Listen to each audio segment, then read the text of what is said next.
भारतामध्ये आपल्या शेजारी नवीन लोक राहायला आले तर आपण काय करतो, त्यांच्याशी ओळख पाळख करून घेण्यासाठी, त्यांच्याशी बोलण्यासाठी झालं का जेवण किंवा घरी बनवलेली भाजी त्यांना वाटीत घालून नेऊन देतो. जपानमध्ये याच्या अगदी उलट आहे.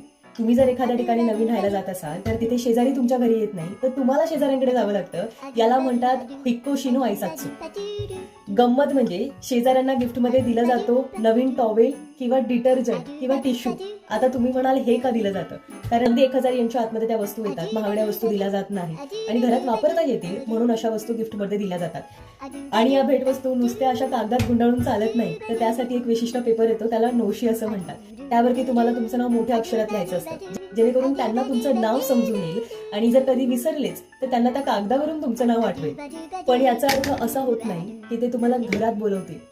आपल्याकडे शेजाऱ्यांची ओळख झाली की आपण हवं तेव्हा त्यांच्या घरी जाऊ शकतो, पण जपानमध्ये असं नाहीये. जरी त्यांना गिफ्ट दिले, तुमचे रिलेशन चांगले असले तरी सुद्धा कुणी डायरेक्ट तुम्हाला घरी इन्व्हाइट करत नाही. जपानमध्ये हे आयसात्सू असं डिस्टन्स मेंटेन ठेवूनच फॉलो केलं जातं.